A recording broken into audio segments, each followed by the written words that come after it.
Hey guys, this is Totally Sassy T from the HO3. How are you guys doing? Doing great. I just watched a full video of Miss Melody Holt on the DD Dope podcast, and it was very interesting. Yes, she expressed a lot of different things that on this podcast. So you guys, I want you guys to tune in and look and tell me what you think. Remember, all things on this channel is alleged, and in my opinion, it is for fair use and teaching. You guys remember this. When a man is dealing with two women, he'll always stay with the one that has the weakest mind. And this is this man right here, Mr. Hotel Holt. So, you guys, I am going to let you guys listen to this, and we will talk in a little while. Okay? What's the tea? What's the vibe? What's the hype? Yeah, we live. Talk a little this, a little bit of that, a little bit of love, a little bit of that. Yeah, that's Dee. Go Dee. Go Dee. You a bad bitch. You a savage. Making money is a habit. It's DD's Dope Podcast, you guys. I'm so excited to talk with this woman because, you know, we all watch her on Love and Marriage Huntsville. Went through a divorce. She's here, everybody. Melody Holt. Yes. Okay. We've been talking. Well, first of all, I got to tell everybody, I already started with my mimosas. I started with, you didn't want one. No, not today, but I do have an event that I do called Mimosas with Melody, which is a women empowering event that I do every year. So you just joining on in with I know it. the Mimosas with Melody. Okay. And that's what we're going to do today is we're going to empower. Yes, we are. Let's empower everybody. First of all, how did you go? Number one, I didn't realize this. You're a producer of the show. Did you come up with the concept, everything? Yes, so my ex and I, we actually had an idea to have a show based out of Huntsville, Alabama, which of course, you know, to some is considered a small city, right? Alabama has never had a reality TV show. So we wanted to really showcase our family, you know, being young, Black, building $1 million company from scratch into a multi-million-dollar in 5 years. We wanted to show that we were growing our family. I was having our babies. Yeah. So the idea was just really to have a show surrounding our lives, our everyday lives. And so we actually met with Carlos King and shared with him our treatment, which is pretty much we put together some episode possibilities and our idea for a show. 3 years later, I kind of kept staying in contact with him, selling Huntsville to him. Like, there were events, galas, all of it. I was like, hey, look what's happening. You need to get to Huntsville. And so eventually we got a contract, and that opened up the door for him to have a time frame to get the show sold. And now here we are 4 years later. So you were persistent. Absolutely. Anything, I would tell anyone, if there's something you want to do, don't expect it to happen overnight, because it very well may not happen that way. But if you really want it, you keep going and you keep pushing and working. So, okay. You weren't worried that you were coming off as a pest at all, or you were stalking him? You were like, I don't care? Like what? No, I wasn't worried at all. But I also wasn't overly communicative. So what I would do is I would text him here and there. Not every day. Okay, because I was going to say. Not every day. Okay.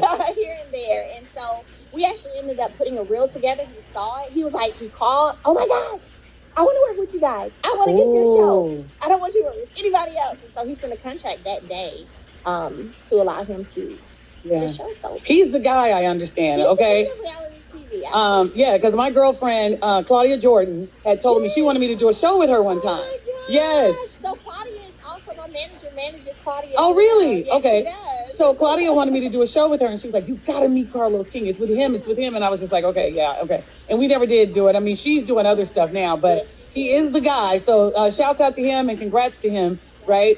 As I raise my mimosa. Okay. So here you went from what, being a school teacher?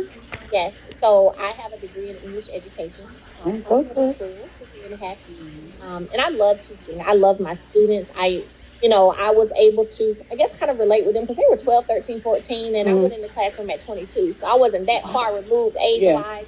So I always came up with creative ways to teach, and make it fun. Like I would have them creating raps. They would come in rapping songs, and they're like, oh, you know it. Yes, I do know that song. So because of that, it caused, honestly, for them to respect me. I didn't have a lot of behavioral problems, but I knew that for the level of living and the level of giving that I wanted to have, teacher salary wasn't going to do that. Okay. So my ex and I actually started a cleaning business, a lawn care business, while we were teaching. And eventually I was able to resign and he was able to resign. We got into an industry called property preservation, which is a multi-billion-dollar industry mainly dominated by white men. Really? And I started teaching a class, a master course that I have. I started teaching June of 2020 was my first class. I've had over 500 students go through my course to date, mostly African-American women. Nice. And I help them get into this industry and start to create generational wealth and get another stream of income. Yep.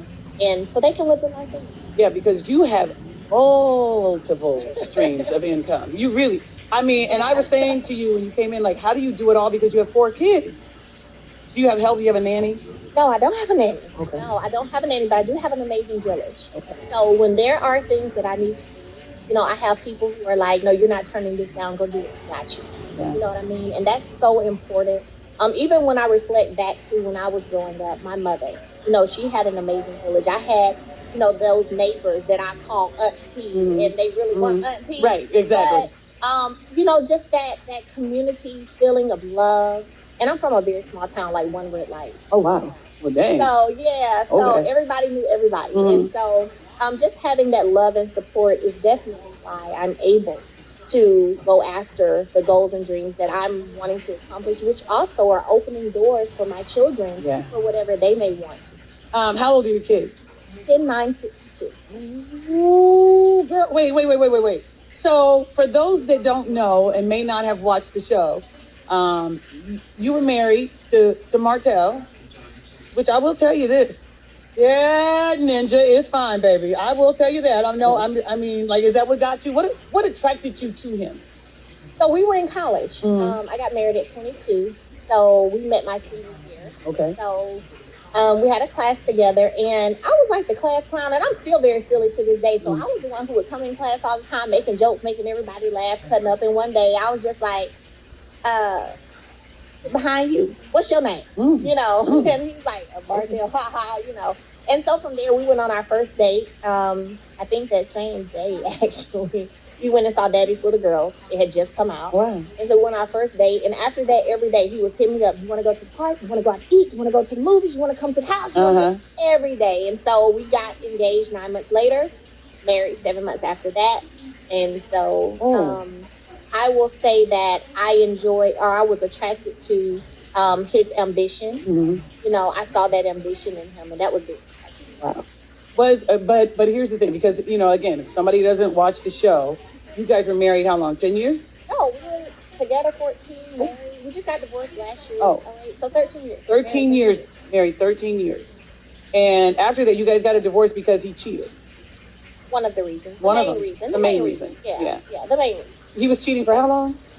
Actually, now I know it was 7 years that he... Girl, I thought they said 5. I thought it was 5. Well, okay, so let me be clear. I left in 2020. I found out that he started this affair in 2015. Oh. So that's 5 years technically. And then after I left, they had a baby. So their relationship has been a 7-year span. But yeah, 5 years. And you didn't know? The first 2 years I did not. I found out in 2017. How'd you find out? Actually, you know how women have this intuition? Girl, that thing is real, ain't it? It is very real. Man. It is very real. And for me, I'm not the type of person when I'm in a relationship where I am going to check your phone or I'm looking for things. First of all, I'm too busy to be just trying to look for stuff. I got too much I'm doing, yes, you do. right? Yes, you do. Being two, like I was having kids. I wasn't looking for anything. But whenever something didn't feel right to me and I started my search, like something's off, I found everything out in like 24 hours. Really? But you stayed. That was in 2017. That was in 2017. But you stayed. I did. Why? You know, I think that that was my first main issue in my marriage. The first issue pertaining to infidelity.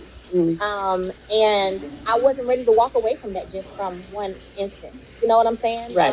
He was very apologetic. Really? Of course. Very apologetic. I don't know why I did this. I want my family. You know what they say, girl. I know. I hear you. You like, oh, this so cliche ass stuff. Okay, but go ahead. But then at the time, but we like it though. It was like, okay, you know, I'm not just gonna walk. We had beautiful children, successful businesses. We pretty much grown up together, you know. You're talking about 22 to 30. I was what, 32, 33 or so. Wow. I wasn't just gonna throw it Yeah. away from this one thing. So 2017, I found out. I thought everything was done and over. Turned out it wasn't. Then turned out it wasn't again. And eventually I left. That's My it. baby was 3 months old when I left. Oh, okay. Now that's the part I didn't know. Yeah, my baby was 3 months, so I had sugar mama. That's my Mhm. side of the Right. I had her in December. Uh-huh. I left April 4th, 2020. Girl. November 19th, I had her. Left April 4th, and I didn't know at the time when I left. But watch how God works. He's so amazing. I found out after I left that the other young woman was pregnant. So let me just say something. God is amazing, and so are you. And I'm gonna tell you why I say that. You're amazing because being pregnant and emotionally, I don't have kids, right? And but I also know what emotion, what it does to you, you know, hormones and everything, and then afterwards, and what you're dealing with in terms of you had kids who were looking up to you like mommy, and they need your strength. And the pandemic had just started.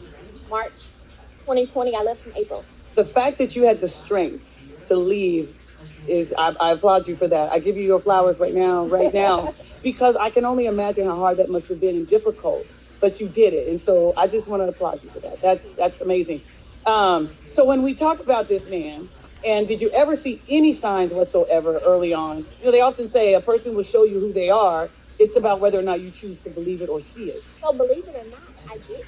Really? Not in terms of cheating, no. There were other things that I knew he needed to work on in terms of communication, anger management, things like that. But cheating, no. He was very much so that person. I guess you could say he was a hell of a good cheater. Wow. He was that person who didn't go out a lot with his boys. It wasn't like, oh, he's always out. Right. Why you ain't home? It was none of that. And how'd he cheat? Where was he when he was cheating? So I think that was part of entrepreneurs at a young age.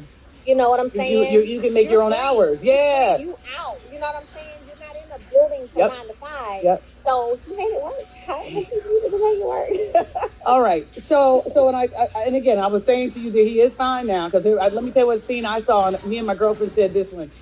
When you got mad when he came into the room at 1:30 in the morning trying to talk about he was going to apologize to you, y'all were on that. Okay. And we all said, but they said what he needs to wear. First of all, they did say he needs to wear a size bigger. My girlfriend said his clothes are too tight. Did you ever dress him, by the way, when you guys were together? Did you dress him? Or he dressed himself? Oh, okay. Have you ever gone back to an ex before? Like, you know what I mean? Like, once it's over, have you ever gone back? No, I'm Scorpio. So But you my did. Scorpio energy is kind of one of those things where when we cut you off, you're done. So you're saying you guys would never, because you're such a beautiful couple. You're so. I agree. I think we were a very beautiful couple as well. You know, despite everything that happened, we were a beautiful couple. But what I will say is, it's not all about the outward. I agree. Like even when you say, "Oh, he's fine," right? I quickly learned through this situation, I don't care about you going to the gym every day. Nope. Because you're willing to work on your outer, but tell me what you're doing to work on your inner. How many therapy sessions are you doing? What things are you taking the time to do to be a better person, to be a better husband, to be a better friend? And he wasn't doing that. Yeah. I often tell my friends that, and people ask me advice, you know, because I've been married now, I think it'll be 12 years, right? Yeah, I know, right? I didn't think of that. And I'm so dysfunctional. I mean, I come from dysfunction. I didn't have my father in my household or anything like that. And a lot of people say that has a lot to do with women and our relationship with men, too, right? When you don't have that father. Did you have a father figure? No, I feel confused. Yep. It's as he did as well. Okay. And so he also, there's things that a man doesn't get and doesn't see when he doesn't have that father around, right? And I always tell my girlfriends too, when they start looking for guys, I always say, hey, listen, you didn't break up with the guy because of how tall he was or what kind of car he drove or whatever. You didn't break up with him for those reasons. You broke up because either he lied, he had no integrity, he wasn't honest, he wasn't hardworking. Right. All of those things. You didn't break up because of all of the outside stuff that we love to celebrate on social media. Yeah. Don't we? We love to celebrate looks and how it looks in the car and his job and we on vacation. So I love the fact that you recognize that. And again, I jokingly say that, yes, he is a handsome man and looks good. But when I did watch even the reunion last year, I was like, oh, he's on my nerves so bad, though. Yeah, it's a lot. Yeah, but you're moving forward. Are you dating? No, I have dated, but I'm not currently dating. No, because he tried to make it something to decide to. Yeah, I know. What I have learned is people like to project themselves, their insecurities, and what they have going on you. And I want to go back to something you mentioned, which is coming from environments maybe where parents weren't in the home. So one of the things for me that I did after I walked away from my marriage was I've spent more time alone than I've spent alone my whole life. And that was because I was determined to overcome any abandonment issues that I had. Because a lot of times as women, we'll stay in situations because we don't want to be alone, right? And so I was determined that for whatever God has for me for the future, I don't want to still have that issue to where I'm willing to stick in something that I know I'm wrong. So I would tell any person, take time to heal, take time to get to know yourself, take time to love yourself. I take trips by myself all the time, out of the country and all, and I go by myself. And it's amazing. I got to be honest, that's what I did. Before I got married, I thought I would never get married, actually. And I was okay with it, right? I was like, look, I'm good. Life is good for me. I'm blessed, and I got family. I can travel. And I always tell people that. I always tell women, be by yourself. Get to know yourself. Love yourself first. You know what I mean? Have that relationship with yourself first and depend on you. And then at that point, no man could ever come in and you be like, oh, girl, he's my whole world. He won't be your world. He'll help, you know what I mean, make your world better, but he's not going to be your whole world. And you know what I say to the men who are watching? Come on, girl, let's go. To the men who are watching, don't allow yourself to be intimidated by having a woman who is independent, who is able to take care of herself, who is able to take herself on her own trips. Because you have a lot of men who look at women like us, I'm sure when you were single, right? And they're like, what can I do for her? That's what they often say. What can I do for her? She can do whatever. She can go when she wants to go. She can buy what she wants to buy. But there are other things that you can fulfill that don't necessarily equate to money. So are you there for me emotionally? Thank you. Are you there for support? You know what I'm saying? Are you there as my friend? Those are things, my money, I don't care how much I have that I can buy. So it makes, I'm sure, dating tough. Yeah, I know for you. Yeah, because, and then we'll come back to the ex again, because really, you guys are the star of that show. You know it, right? Oh my God, yes. Y'all are the star of the show. And so I have to go there, you know what I mean? And the fact that you continue to even shoot and do the show with him through all of this is amazing. And you're going to continue to do it, right? You're going to continue to do the show and him, you know what I mean, with him on it and just... So I have a merch line that says God Said So. That has been very successful. I've sold plenty around the whole country. And I don't move until God tells me to.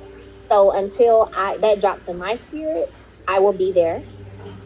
How much filming I'll be doing with him in the air, I don't know about that, because I am protective of my peace. I'll be honest with you. I worked really hard to get to a place where I can be genuinely happy, where I can be at peace, where I can wake up and smile every day, laugh, cut up. Sometimes I'm in the house laughing by myself. Good. You know what I mean? Yep. So I'm very careful when it comes to that. And anything or anybody that could potentially disrupt it, I kind of don't need that. Oh, good. Okay. So you're like, So let's talk about all the businesses that you have, because we're going to talk about the book. You did the forward for a book, and we'll talk about that. But let's see, you have lipstick or makeup? I do. Wait, you're a producer. I am. You're a producer. I am a producer for Love and Marriage Huntsville. I do have a partnership with Posner Cosmetics, which has been around for a very long time. That's my lipstick line. I have a skincare line called 7th Avenue Premier Skincare. I launched it in February. It has been doing amazingly well. Natural, vegan. I worked with a Black female chemist out of Dallas, actually. She's been a chemist for 18 years. And it's been doing great. I have a production company called Tilted Crowns Productions. My manager and I went in on that together. So we are constantly shooting and pitching shows. Pitching shows for that. I am an author. I have my master class that I teach as well. So I teach my students live on Monday nights. And I enjoy doing those Zooms with them, just getting property preservation. And then, of course, I have my children. I have my singing career that I launched last year. So I've had some singles to hit #1, and that has been fun. And it's been really a release for me of my emotions and sharing my story even more. A lot of women have been able to relate. I think the title is better than I Bust the Windows Out Your Car that Jasmine Sullivan did. I mean, come on, tell everybody the title of your song. Telltale Signs. Mm-hmm. Telltale Signs. I have a single called Side Chick Award. Yep. And I have a single called Down. Side Chick Award. You know, that was a fun song. Yeah. Yeah. It's so interesting you would talk about that with the side chicks, because I was going to tell you, on the podcast we do the DD's, debate that, topic, and I was going to ask you about that. Are side chicks winning? Because that was a topic we did on the air, and a lot of women side chicks say they're winning. Are they winning? I don't think for me being as a side chick is ever winning, in my opinion. I mean, that's not a win. Sharing someone for me is not a win. They say that they get the best of him. That when he's there with them, that he's happy and they have a good time, and it's romantic and loving and beautiful. And then when he goes home to the wife, she's losing because she now has to fight with him over the bills and the kids and the this and the that. And that's why side chicks say they winning. Okay, well, maybe so. You're going to have to ask some side chicks. I know it, right? Call some up right? If you want to. I know a few if you want to. So you never ever were involved in a situation where there was some man sharing going on, or you were a side chick? Never? Not knowingly, ever. Not knowingly, okay. No woman ever called you up and said, "Girl, you messing with my man." Hell no. Girl, that happened to me. It did. Oh, yeah. That has never happened to me. I've had somebody try to call and check me about them messing with my man, my husband. I'm like, my mama used to say that, though. Okay, wait. Girl. So a woman had called you about Martel? Yeah. A different woman? No. The same one? Uh-huh. Oh, this chick won't go nowhere, this goddamn girl. Okay, well, listen. Look, let me just say this. Here's the thing my mama said. My mama told me a long time ago, she said, if a woman has to call you, or you have to call another woman about your man, it's over. Yeah. If another woman is calling you, because she did call you, and now your marriage is over. And if you had to call another woman to say, "Are you messing with my man?" You got problems in the marriage. That's true. Absolutely. So that is the I'm telling you, somebody had told me this. I'm supposed to write a book about my mom. But some of the stuff she says is so on point. But she's right about that. Did you ever go through his pockets and do all that kind of stuff? No. You said you didn't do that ever? No. But the girl called you. What'd she say to you? Well, so the thing... Because I'll tell you what the girl said to me. I will tell you the first piece of... the first incident that happened that raised my eyebrows, right? We were at home in our kitchen, sitting down at the table, and he was over by the sink. I was at the table. His phone was on the table, and it kept ringing. Hold on a second. Melody, hold on a second. Can we not always know where we are and where everything is when something go down? Because you just described where the refrigerator was. He was over there. I was at the table, the round brown table. You let me, hey girl. Cream on the chair. I remember. Oh, God dang it. Okay, go ahead. In the nook area. Yeah. Oh. Girl, we remember. Okay, go ahead. So I was sitting there. His phone was on the table. And it kept ringing. I was like, who is? So finally I answered. I was like, hello? And they were like, put Martel on the phone. Oh, hell to the no. No, ma'am. Yeah. And so, anyway. So what'd you say? They kept calling back. I know you were like, bitch, who is this? Of course. Okay, good. And so they kept calling back. And he was very silent. But then, of course, he went into, I don't know her. I don't know who that is.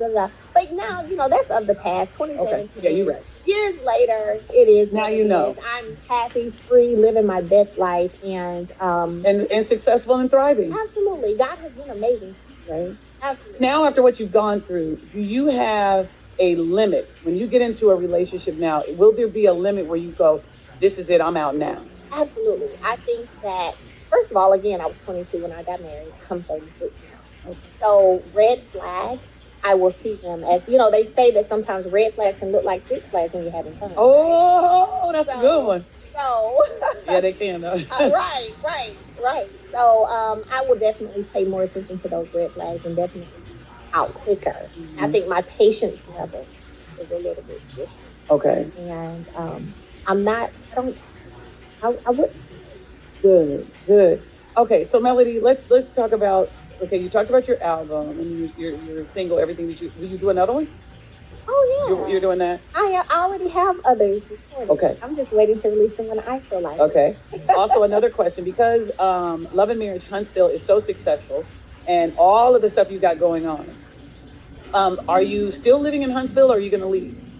I'm in Huntsville at the moment. More than anything, I'll be bi-coastal. Okay. Where do you think you'll live? LA or? I'll probably have a place in LA anyway. Come on, that's big time right there. When you say I'm a LA and Atlanta, I'm thinking just LA. I'm thinking too small. Okay. Yeah, I've been looking. So. Okay, so okay, and because I was wondering, because with everything that's going on, I'm thinking, how is she going to stay in Huntsville? And now tell me about the book. Okay, so Pretty and Prestigious, which is why I'm here in Dallas. I've been here before. Everybody is always so nice when I come to Dallas. But I was, given the opportunity to write a foreword for a book called Pretty and Prestigious. We as women, we've all gone through things. We've had some very low lows that helped us get to some highs, right? And so this book brings stories of many women and then sharing their experiences from battling with depression, divorce, homelessness, all of that.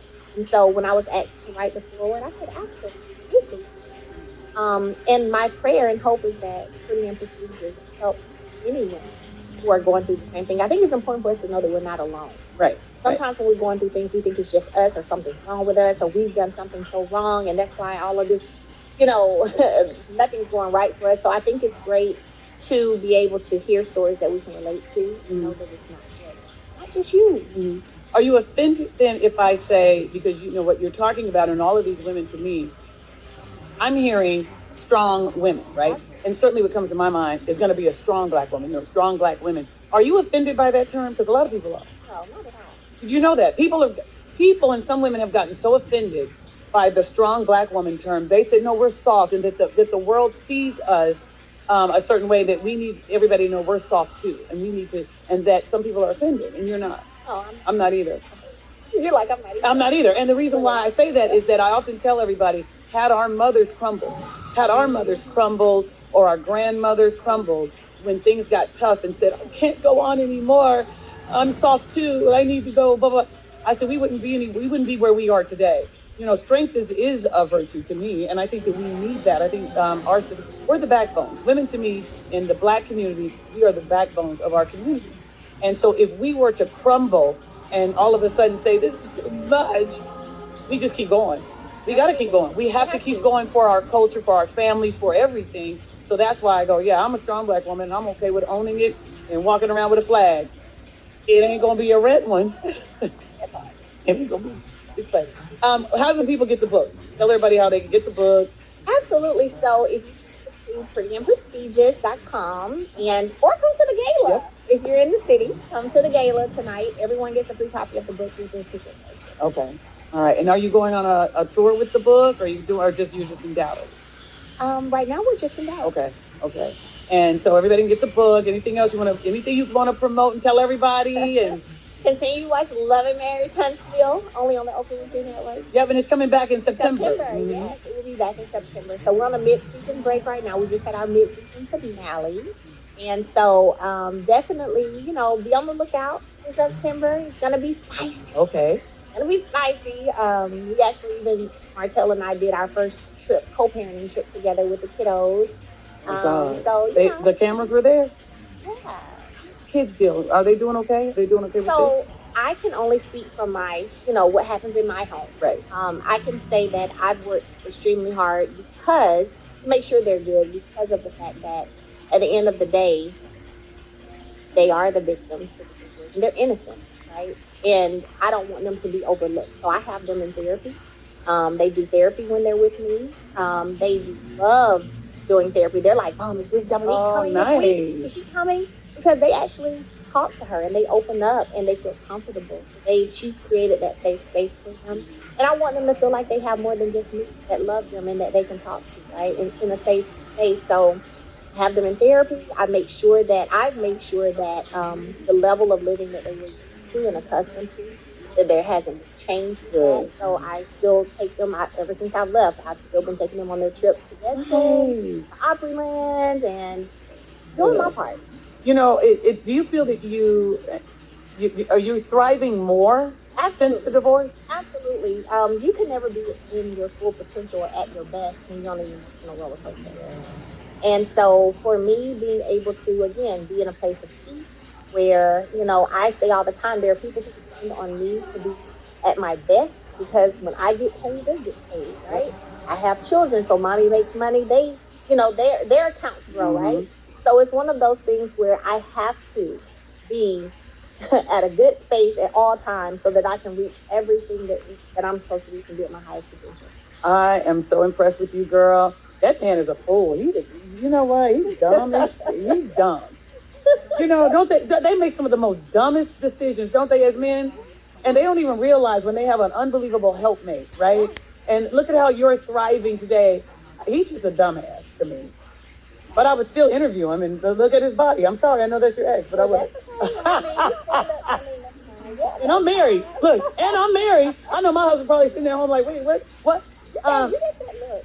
I know it. I'll look or whatever. Well, I hope you find love. I really do. I want you to find a guy who really is worth because you're so amazing. Are you thinking about, wait, real quick before we go, are you thinking about doing online dating?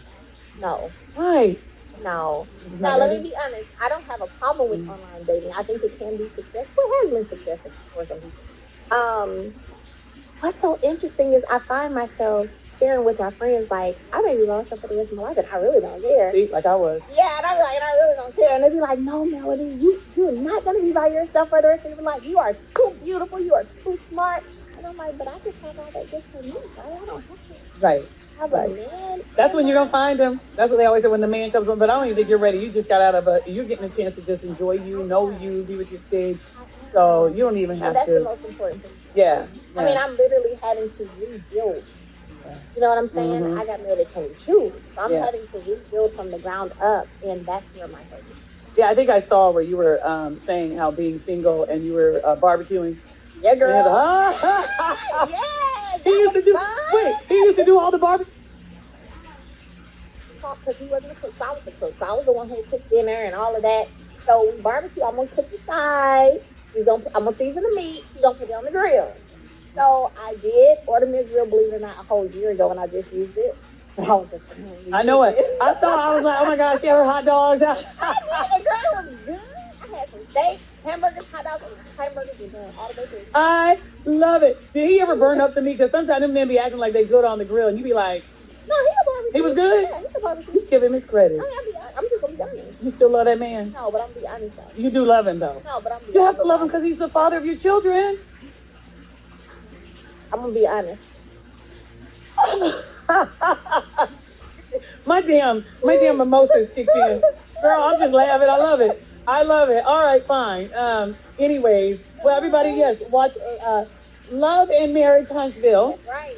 And follow you online. Let everybody know how to follow you. So you can follow me online. LODS Holt. For me, LODYSA. That's why I need to drop code off my social media. Instagram will answer you gonna me. drop the name? Yes. I'm already working on that. So MBLODY. He gonna be mad. HOLT right now. He gonna be mad. Is he gonna be mad if you drop the name? He's like, oh, I don't have nothing to do with him. You don't care. Oh, Lord. Okay. There's so much more I want to ask, but I think because here's the other one I was going to ask you. There was a scene I saw where there was another girl who, I think it's her man, I don't know his name. It starts with the M, and they went on a boys' trip, and you asked her if he was cheating. It was almost like you were insinuating because he hung out with Martel, he could be cheating too. So, I know what you're talking about. Are you talking about Kimmy and Maurice probably, right? Yep. So, that scene, we had a table sitting at a restaurant. Because y'all were eating now. That's what I do love about the show. Y'all were sitting. Yeah. I told them from the beginning of this season, I said, let me tell you one thing I'm going to do. Well, two things I'm going to do. I'm going to eat this season, and I'm going to ask questions. You were eating, girl. You were like, they were showing. Yeah, you were. You didn't even stop. But I loved it. But y'all were eating. But you insinuated because her man hung out with Martel, he could be cheating too. So that wasn't my necessarily insinuation. My point was, right? Because you made me think about this. Let me tell you what you made me think. My husband hangs out with his boys, right? Now, there's one of them I ain't so much of a fan of, because I think he kind of a dirty dog, right? Yeah. So I'm kind of going, well, I don't want my husband. I hate the word don't, because that's a negative. I'm taking that out my vocabulary. But anyway, but I'm not wanting my husband to hang with this dude then. If he's so much out there and wilding out and cheating, that's not somebody I want my husband. Well, let me ask you this. Right. Do you think your husband have a problem if you hang with a hoe? Normally, he don't know that I hang with hoes now. Bro, they quiet hoes. You know, we got quiet hoe friends now. Stop it. I don't Melody, know. you know you got a friend that some of y'all know she a little shady with her actions. She don't tell you, but you know, and you know her past. Actually, no, my best friend, actually, she's been celibate for about 2 years. Yeah, you got good best friends. I got some best friends. I'll be like, ooh, I can't wait to write a book on them bitches. They got some stories. I don't have those kind of friends. Really? No, so I wasn't. But here's the other thing. I was expecting her to say, "Girl, no, he wouldn't like that." She like, "Girl, I am hanging with hoes." Because he doesn't know. No, matter of fact, let me tell you this. I was testing my PR. I put it on my story earlier. I was testing out my PR about coming doing press, and autocorrect is a beast, right? And so I was texting her and I was trying to say I would rather go ahead and get all their press done today. Honestly, it said I would rather go ahead and get all their press done today. Whole salty. It's on my story. Dang on auto whole salty. Oh my God. Okay. All right. Well, I have some reformed whole friends. What? They're married now. They're reformed. That's good, right? You see where I looked at the camera? I went, they're married now. They're married now. I could have been one of them. No, I'm joking. Got to pass, girl. I got to pass. I do. Before you go, let's talk about this. One of the things I love to do, and I gave you your flowers as soon as you sat down. Thank you. Okay? Is there someone you want to give flowers to? You know what I mean? Because, nowadays it's important while they're here on the planet, let's tell them who they are, whether they're famous, whether they're somebody in your life. Is there anybody you want to give some flowers to? Absolutely. Can I name one? Name them. Everybody. So I would love to give flowers to all of my millimeters. I love it. Which are my super supporters. I can honestly say that they're, especially in the beginning when I was first coming into TV and I was willing to be transparent and put everything out there. I know that their prayers and positive energy that I was getting so much love, and I could feel that, you know what I mean? And it kept my spirits lifted. So I have to give them their flowers. Oh, nice. Have to give my manager, Dawn Michelle, her flowers because she wouldn't let me stop. Even with everything I was going through, she was like, come on, we gotta go. Yeah. She kept booking me for stuff. She kept making me get up and keep moving. Love that. So that definitely helped me continue to see the light at the end of the tunnel. And last but definitely not least, my mother. Yep, I knew you were gonna say that. Yeah, my mother has been not overstepping, of course, but supportive in my decisions. Like, just, hey, whatever you need, I'm here. Whatever decision you make, I get text messages from her randomly saying, I'm so proud of you. I'm so proud of the woman you are. I'm so proud of the mother that you are. So, I can say that I have an amazing purpose in my life that God has put in my life. He removed a lot of people from my life. And that was tough, but I knew, I understood, what it was, the clearing of energies. And so, the people who are here, I love you. What's your mom's name? Shout her out right now. Vanessa. There she is. There it is. Give her flowers. I love that. Well, thank you so much. And again, everybody, watch the show, pick up the book, the lipstick, the master class. I want to learn from you because I don't know how you do it. That's a lot of stuff to juggle, but you're doing it, and I applaud you on that. I love it. I can tell. I can't help it. I love it. Well, congrats to everything. Everybody, I'm going to take the master class. I'm going to have to do that because I want to learn. Come on. I really, really do. And I want to learn how you do it. The next one is August 8th. Okay. Oh, August 8th. All right. I love it. Melody Holt, thank you so much for stopping by Dee Dee's Go